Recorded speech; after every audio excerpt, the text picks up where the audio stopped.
bottom. Way off.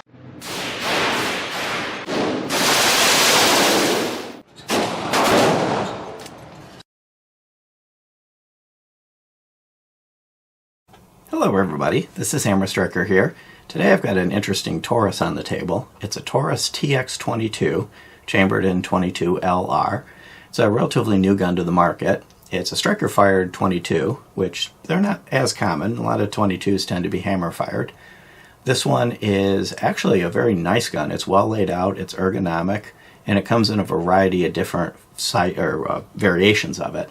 From a size perspective, it's 7.06 inches from front to back, even though on their site they do list one variation of this that's 7.13, but all the rest of them are 7.06. 5.44 top to bottom, and that's consistent across all the models, and 1.25 inches thick, which is also consistent across all the models. This version and the majority of them have a 4.1 inch barrel. That one variant has a 4.16 inch barrel. I don't know if that's a typo or if there's really something different about that specific variant, but there's about 6 different flavors of this thing.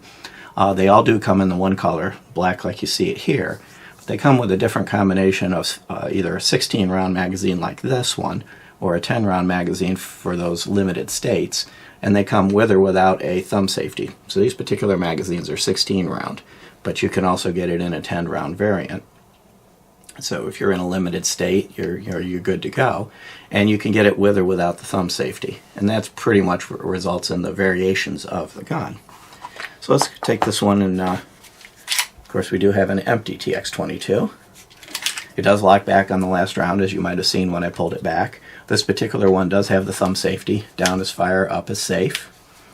It has a fairly easy to get slide stop slide release, and the magazine release is really easy to get to, but it's got a ridge around it to keep you from accidentally disengaging it.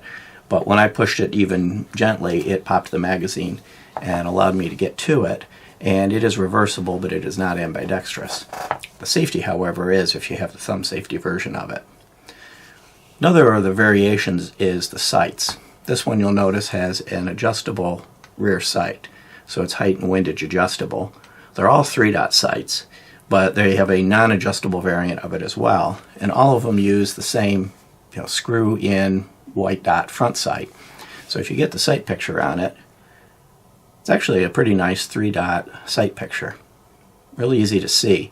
Now I did find at the range something about the dots, maybe because they're high up on the edge of the edge, so there's very little black around them. They had a tendency for me to kind of wash out and be a little bit harder to see than some. But sitting here in the studio, they're really, really nice sights. And it's really going to come down to your eyes, what your eyes work well with and what they don't. I'm used to ones that have a little bit more black around the dots, so you have a little bit more reference to center the white versus something else. And they may be a little bit small for some people, depending on how the size of them. So overall, they're nice sights. They didn't work as well for me, but you might have absolutely no trouble with them whatsoever. It's got some nice texturing and some nice contour. No replaceable back straps or anything like that, so basically the grip is what it is, but it's a nice grip. And this does look like sandpaper, but it's not abrasive, it's not aggressive. But when you do have a hold of the gun, it feels like it's going to stay right there, and you can see it contours in nicely to the hand, and there's the faintest of finger groove right there, which is a little bit too small for my finger, but it wasn't uncomfortable. It's not pronounced enough to be uncomfortable. So overall, it's a very comfortable to hold gun. And it's relatively light. It's 17.3 ounces. It does have a 2-slot Picatinny rail if you want to put lights or lasers or other fun accessories on it. And you can see that it has serrations at the front as well as serrations at the back. And it's a 22, so the slide is real light. It's real easy to cycle this regardless of where you're grabbing a hold of it. So it's an easy to operate, easy to live with gun, and it's actually quite fun at the range. It does come with a suppressor adapter, but it doesn't come with a thread protector. And one thing I forgot to call out, this gun was loaned to us by a local viewer. So this isn't our gun. We're going to do the review and give it back to him. But it did come with this thread adapter to put a suppressor on it, and I'll show you how that works. It doesn't come with a protector, so he added another protector on it to keep the threads clean. So it's all going to determine whether or not you want a protector. If you do, you'll have to get one elsewhere. It does not come with a tool, It's designed not to need a tool, but he doesn't have as good a hand strength as he might want to have. So he found this this cool little thing. See if I can get it. This little thing on the internet by Handspan. It's a little crescent wrench. And so he keeps this in the box with it. You unscrew it. If I go the right direction, you pull this cover off, and that's got a couple bits stuck in it, and it keeps the bits from getting away. And basically you've got a wrench. And you can tighten the wrench down. You can use it on either the flats of right here on the protector, or on the end of the barrel. You'll see there's some flats here. So with limited hand strength, he's still able to operate this. The design intent is that you don't need a tool for it. Even when it's tightened down there firmly enough to stay, you can do it without a tool. But not everybody can do that. It is kind of surprising they don't have a tool, because if it did get over tightened or hung up, but maybe they're trying to also prevent you from accidentally over tightening it. But you can put the suppressor adapter, you basically just thread this thing off and thread the suppressor adapter on. And you want to make sure that if it doesn't go on easily right from the beginning, that you back off. Of course, I'm having a little hard time doing it because I'm doing it sideways rather than turning it facing me, because I want you guys to be able to see it. And then you put the suppressor adapter on it, and you can hang your can on it, or a muzzle adapter, or wedding, any kind of muzzle toy you want. Now keep in mind, if that's on there, you can't disassemble the gun, and you can't put that on the barrel before you assemble the gun. So if you've chosen to use the suppressor adapter, you're going to have to take it off to clean it, and it'll come right back off. Yeah, and then you just thread the locking nut on. Now it's important that you operate it with something on there. So either the suppressor adapter or this nut that came from the factory. You need to have one or the other on when you're operating the gun to avoid damaging something. And of course the reason you can't do it with the suppressor adapter is you see that the hole in the slide is just barely bigger than the barrel itself, and when you put this on there in that shoulder, it's just going to hit. So now I can demonstrate that once I have the slide off the gun and have it disassembled, it'll hit. But most of them are like that. Most of the 22s that have suppressor adapters are designed in such a way that you can't get the barrel out or get the slide off, depending on how it disassembles with the adapter on it. To me, that's not a big deal. Now the trigger on this is kind of unique. It does have a firing pin block. It may or may not have a manual safety depending on what version you get. And it has a trigger safety, but you're going to look at the trigger and say, nah, it doesn't, because it's not split, it's not hinged, it doesn't give any evidence of it. Before I go any further, I'm going to load it with snap caps. And these were the owner's snap caps. I'm going to go ahead and chamber one of those. They're inert dummy rounds to protect the firing pin. And an important note on this, pulling the trigger is part of the disassembly procedure on this, which means that it has to be able to tolerate some amount of dry fire. But 22s in general are not dry fireable unless the manufacturer designs them to be. But just because you have to pull the trigger in dry fire to disassemble it doesn't mean it's a dry fire beast. You're not going to sit here all day doing dry fire with this. The trigger on this is actually quite a nice trigger. It comes in around 5 pounds. It doesn't have much take-up, but one of the things you're going to notice is it kind of looks weird how it moves, and it does feel a little bit weird sitting at the table, though I didn't notice it at the range. The trigger actually kind of shifts down and back, and that's part of how the drop safety works. So it's having to clear an obstacle to be able to pull the trigger, and it does that kind of naturally as you pull it, whereas inertia wouldn't place the same forces on it, but so that it protects against an inertial pull. But once I get through the take-up and I'm on the wall, which is not a significant amount of take-up, and you get this little springy piece, and this is where it's doing that weird movement, it's a short, crisp break. It is not a repeatable trigger, so it's not a DAO, it is an SAO. The gun will have to cycle now for you to do the trigger again. So I'm going to hold it back, I'm going to cycle the gun. The reset's really sharp. It's a nice short reset, because that would have been all the way out. And then break again. So as these types of guns go, this one actually has a very nice trigger. And as I mentioned, that little bit strange movement of the trigger for the drop safety did not present an issue at the range. We didn't feel it. It didn't feel weird. It didn't prevent us from firing the gun easily. And it just kind of fades into part of the whole flow of it. So I don't have any problem with it. I actually like the trigger on this. Let's put the gun down for a second and talk about the magazines. Magazines are a fairly typical 22 magazine, but they're polymer, which is not a problem. 22 is a very low stress environment. and they've got these little studs to grab a hold of. Now there's one little issue with these. The studs don't really protrude. Most of these, 22 magazines with a stud like this, they stick out a little bit so that you can kind of get a hold of them. So these, you've got to get them and you got to squeeze them. And as we mentioned, the owner of this gun hasn't got super good hand strength, so that type of activity is a little bit difficult for him. So he bought this Hilljack QLX22. They've got them for a bunch of different guns. They range anywhere from $10 to $15, so they're not expensive, and they're 3D printed. And it basically goes over the magazine and gives you something that you can easily grab a hold of for loading it. One thing I did find with these magazines, they're a little bit weird to load. Most 22 magazines you can just just drop the round in. This one here, you have to set it here in this notch. Pull it down out of the way. See this little notch here? You've got to set the round in this notch and then kind of wiggle it and put it in. So if I put one in first, and these are snap caps, so they're not as perfect as a real round, you got to kind of line it up in there and then line it back. Not difficult, but it's slower. You can't speed load one of these things, because if you try to just shove it in there, it'll hang up. You got to get it the right angle, turn it, get it in there, and then go through loading it. But with this thing, you can take one hand and operate the slide while you load the round. So it's actually not a bad magazine to load. It's just a little bit quirky to load and unload it because of that little notch that you have to get it into. Beyond that, the magazines work flawlessly.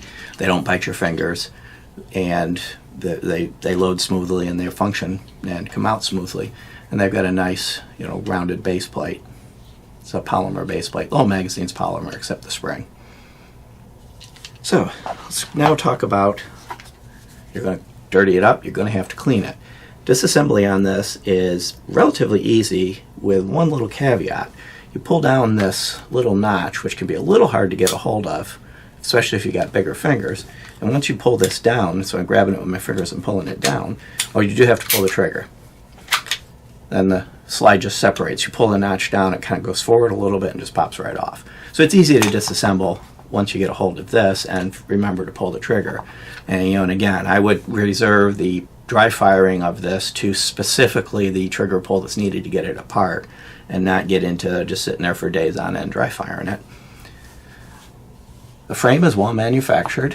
You've got guides at the front. The slide operates very similar to a normal gun. Of course, this is blowback, but the slide cycles back and forth on the guides, and you've got guides at the back, and then the fire control group. A little bit more going on in there than you might expect. It's kind of a little bit more complicated, but it's not not necessarily weird. And of course, the slide guides and the fire control group are metal. The rest of the frame is polymer. This base plate and the slide guides are metal, and these two little notches lock the slide onto it. And I'll show you how that goes into play there. And then this little button, this goes up and down when you pull on the release, and that's how you can disassemble it. The slide itself, now it looks a little different. You've kind of got a little bit different going on here, and there's some wings, and you've seen a design similar to this on some of the Berettas and things like this, but it doesn't have the pivoting nature of it. It does have a captive recoil spring, and when you pop the barrel off, it's got a well manufactured barrel. It's got a fairly heavy barrel block. You can see the chamber. It's got a nice open feed ramp, kind of shiny. And then at the end you have this piece here. Now, I had mentioned earlier that I would demonstrate. Yeah, so you cannot, if you've got the suppressor adapter on, it just sits there on the slide. There's no way you'd disassemble it. Now, the barrel itself, we ran into one potential issue with this. It's actually a nicely manufactured barrel. Get a little bit of light in there and show it to you. And it is rifled, it's conventional rifling. But one of the things I ran into with this is it does seem to be somewhat prone to lead fouling. The owner's put maybe 500 rounds through this, and he does clean and maintain his guns. He takes care of it. But when I cleaned it before we took it to the range, and it appeared to be clean. When we took it to the range, we found it a little bit hard to pull good groups with it. Our first groups were a little bit better than later, and by the time it got to the end, they were kind of all over the place. and didn't think much of it. Figured, okay, maybe we're tired or whatever. But when I got home to clean it again, I couldn't even push my rod through it. It hung up. I got inspecting it and eventually got the rod through it and brought out a whole bunch of shavings. I'll put a picture up on the screen of what the first pass looks like. And then after that, I got many, many more like that. It was completely lead fouled. And when I looked in there, at one point it looked like it was a smooth bore. It looked like there was no rifling at all. It was totally lead fouled. And I don't know if it was just prone to it and he hadn't cleaned it well and I didn't catch it when I did the initial cleaning before I took it out, because I always clean them when I get them. Somebody lends it to me or we buy one. But it definitely did follow up, and I believe that resulted in it not stabilizing well and poorer groups. So if you have one of these, pay attention to it. It does seem to be by design, and maybe because it's all metal and it actually cools the barrel well enough that the lead deposits actually condense. But this one may be more prone to lead fouling than others. So let me break in with some information that came in after we had filmed.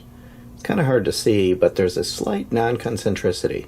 The chamber doesn't perfectly align with the barrel, and it's kind of hard to see, but the way you look at it is there's a little bit more thickness of the rifling on one end of it than the other. It's a little bit thinner towards the top than it is at the bottom, and I'm trying to get the hole centered. But basically, I contacted the owner, let him know that I'd encountered this problem, and he did describe that his groups degraded over time, which a lot of times happens. You get tired and you start to do not as good. But that would also be kind of consistent with what we saw. So he contacted Taurus. There actually is a problem. There's an issue with some of the early manufactured barrels. So this is a fairly new gun. Some of the first barrels that were manufactured have that issue. The later manufacturer ones don't. I don't have exact dates, cutoff dates. So they are sending him a replacement barrel. They're actually going to send it here since we have the gun. I'm going to install it for and retest. So there will be a follow-up video that will talk about the results of that fix and see if the updated barrel design resolves the lead fouling issue. Otherwise, it does kind of put a black mark on what otherwise is a really nice pistol. But if the new barrel fixes it, then life goes on. First run type problems do happen. You fix it, you deal with it, and you move on. So it's not a reason to write the gun off. And one thing just to note, if you were looking here, it may have appeared that this was a typical 22 with a liner, a thin steel liner and then an outer shell. That's just the barrel adapter. If you take it off, it's a one-piece barrel. And at one point, as I was going through it trying to clean it, it actually looked like the barrel was split from the midpoint to the end. There was a big, what looked like a crack in it. It just turned out to be a small island of condensed lead. We were running Winchester Super X through it. The owner had been running CCI and M22. Now, 22 by its nature is dirty, but that's not something I've encountered with any other 22. So there may be something about this design that's a little bit more prone to that. I'm not going to say it's a bad gun. It's mitigable by just cleaning it. So I would say it's not a reason to discount the gun or to discard it, but just pay attention to it. Putting it back together is pretty much easy once you get the spring lined up, get it centered correctly. This is the part that's a little bit trickier, because the first time all you had to do is hold this down long enough for it to pop loose.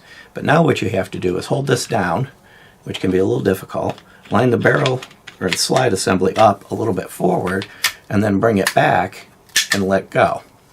Because it's under spring tension. You notice when I took it off the first point, when I popped it up, it kind of went forward. It didn't fly, but it kind of went forward. Well, you're overcoming that spring tension to bring it back. And now it's back in play. No tools, so I got to give it a lot of credit for that. A lot of these 22s, have funky takedown procedures with tools, or if anybody's ever taken apart a Mark series, Ruger Mark series, that can be a lot of fun. This one's totally toolless. And, and overall, I do like the gun. I'm thinking that if we get a chance, before we have to release this video, if I can get it back to the range and try it again where I know the bore is absolutely perfectly clean, see if we can get better groups with it. If I don't get a chance to do that before we release this video, I'll do a follow-up letting you guys know and see if our groups improve. I know the owner originally had some good groups with it, and he was kind of getting the same behavior. It would group well in the beginning and then kind of spread out. So I think it just gets back to that lead fouling issue. The MSRP on this is $349 for all of the variations, whether it has the adjustable sight or not, whether it's a 10 or a 16 round. So optimally, get a 16 rounder with the adjustable sight if you can have a 16 round magazine.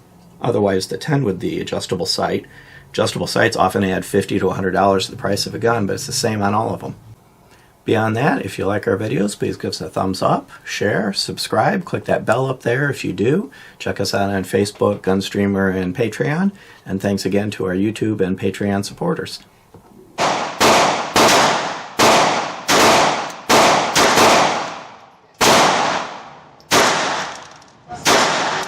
That trigger.